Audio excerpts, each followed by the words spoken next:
Hey, what it do, y'all? It's your boy E2 Blue coming back at you again. Try to get this video done. It's my weekend with my son, so he's running around. You probably hear him in the background. He's over here. Um, Chargers game tomorrow, 4:30. I know I said the wrong time in the last video. I said 1 o'clock. I meant to say 4:30, 4:20, whatever the situation is. Y'all know what time it is. It's a 4 o'clock game, 4:20, whatever. Not the 4:20 that you're thinking.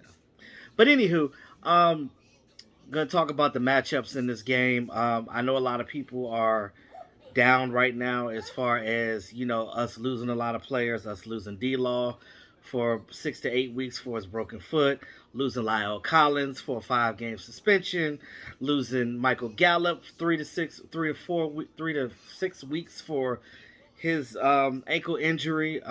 Which I don't. When I was watching the game, I had to go back because I don't remember when he hurt his ankle. I just saw that they were talking about on the sideline at some point in the game that he's not coming back into the game. That was weird, but um, it feels like a long time since we played against Tampa Bay because it was last Thursday. You know what I mean? So we had like a little longer break in between the games than other teams did, pretty much. Because um, the Washington team ended up playing their second game already. So uh, against the New York Giants, and they won by a last minute field goal. So, but we'll talk about the NFC East as a whole in general throughout the season because again, after looking at some of those games and after seeing how the Cowboys played in the last game against Tampa Bay, if the Cowboys could continue some type of uh, consistency like that, oh, we ain't really got to worry about the division too much. Now, what I will say is this: I know that some of the injuries are definitely going to hurt the Cowboys because again, you got D Law, your best defensive lineman, not there. Randy Gregory is on the COVID list. We don't know if he's going to come back for the game or not on Sunday, but it doesn't look too bright for him coming back to the game tomorrow. Because if we would have heard something today, whether or not he had a positive, a negative test or whatever like that. So I just don't think it's enough time because today will be a travel day, correct? Because the game is tomorrow. It's away, 2 straight away games. You know, of course they do that to the Cowboys after having a long off season, having more preseason games than most of the league and things of that nature. I just feel like they kind of screwed us with our schedule this year. Now, we're not playing a whole lot of teams that are, I guess we'll say, top tier outside of Tampa Bay and um, the Chiefs, but don't sleep on the Chargers, right? I look at the Chargers as a team as to me they're like the AFC version of the Dallas Cowboys. They didn't make the playoffs last year, but they got a young guy, Justin Herbert. Justin Herbert is whether he's rated a top 5 quarterback now or not, he will be at some point. I know this is his second year. He's still young, so there's still things that you can do to him to throw him off his game. But I got to give respect to the young guy. He's definitely going to be a top tier quarterback in this league for years to come. He reminds me of Dak Prescott when Dak Prescott came out.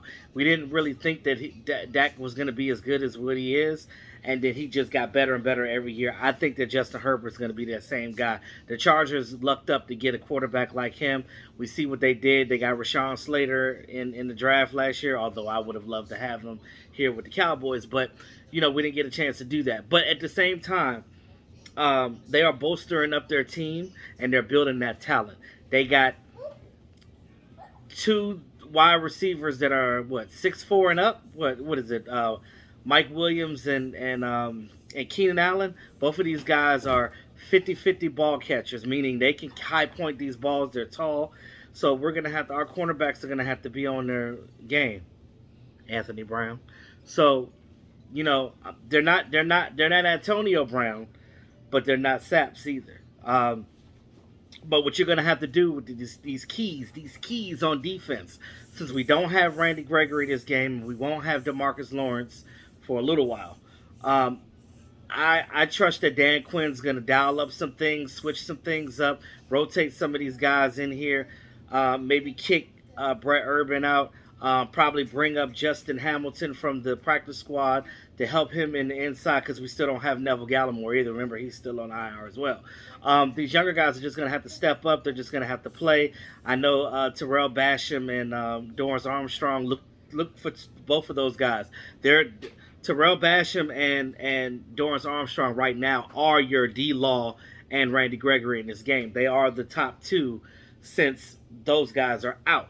So they're going to have to step up. I know Basham is excited to play, but again, these guys aren't used to playing these type of snaps because they're not starters. They're second level players. Because if Terrell Basham was a top tier guy, he would have never left the Jets. Well, maybe he would have because the Jets got rid of a lot of good talent. But either way, um, that's what you're going to have to do on defense. And I trust that Dan Quinn is going to switch things up and get these guys moving around, get Micah Parsons up in there.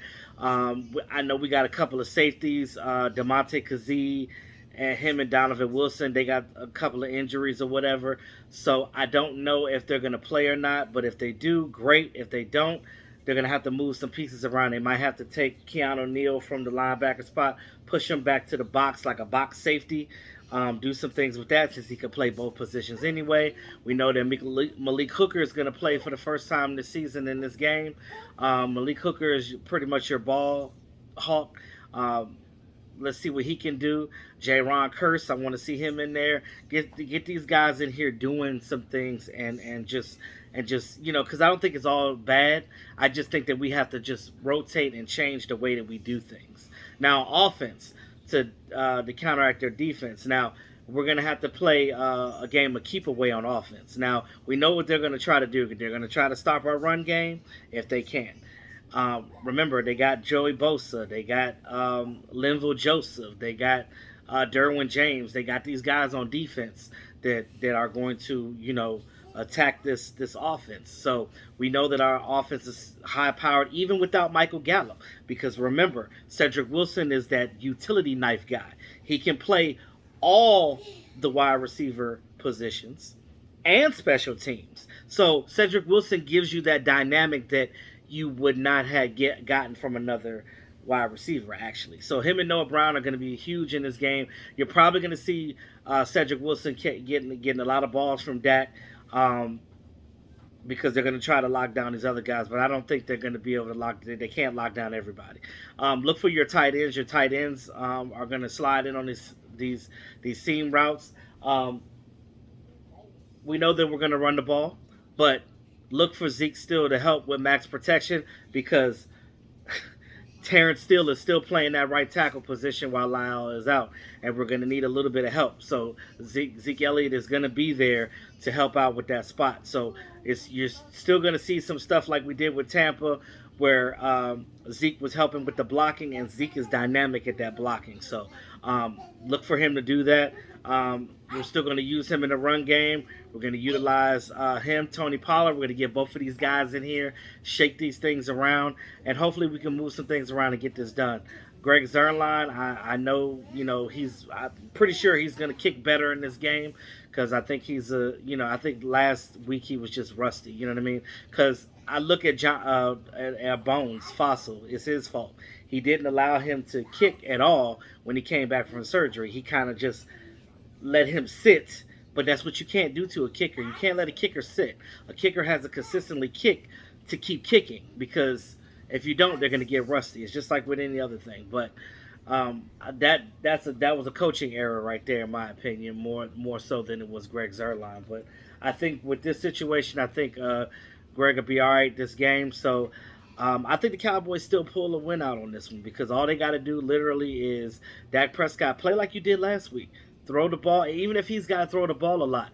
They're going to try to make us throw the ball, but they're not going to be able to stop us. We're still going to get, if we play like that and Kellen Moore calls a good game, they're not going to stop us regardless in that aspect. They got good guys on defense, but they're still not going to be, I still think the Buccaneers got a way better defense than they do. And the Buccaneers weren't able to stop our offense. We were back and forth with the Buccaneers. So if we can get that ball and score and get in the red zone and score, and less than the field goals and more touchdowns, we would definitely win this game. I know a lot of people are down on us because of the injuries. I get it, but I still think we pull this out, and I say the score would be 34-27, Cowboys. That's what I think. Now, um, look out, Joey Bosa. They're gonna have to chip him because that is the guy, their guy on defense. And Derwin James, the safety, he's coming back. He's fresh from his injury from last year, and he's definitely come to play. Um, and again, they got Linval Joseph from the Vikings or whatever. So Linval Joseph's definitely he's an older guy, but he's still got something left in the tank. So with that being said, guys, let me know what you guys think in the comment section.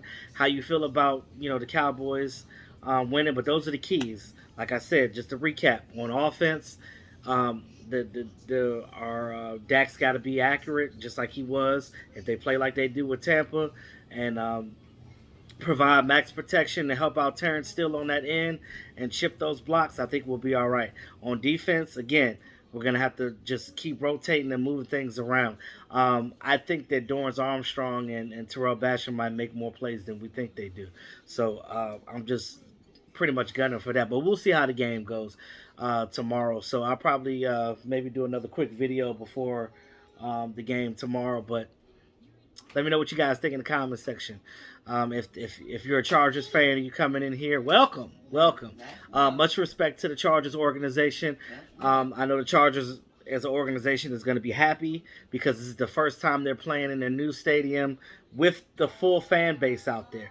Now, I don't know, it may be a lot of Cowboy fans out there because from what I hear, it's a lot of Cowboy fans in California. I've never been to Cali, but I understand that there's a lot of Cowboy fans in and so it almost might be a home game for the Cowboys. Who knows? But SoFi is basically, I've never seen it in real life, but looking at pictures of it, it looks like Jerry's World times 3. So, and I'm pretty sure he helped build that thing too. So, with that being said, y'all, it's your boy E2 Blue. Like, share, subscribe to the channel. Peace out.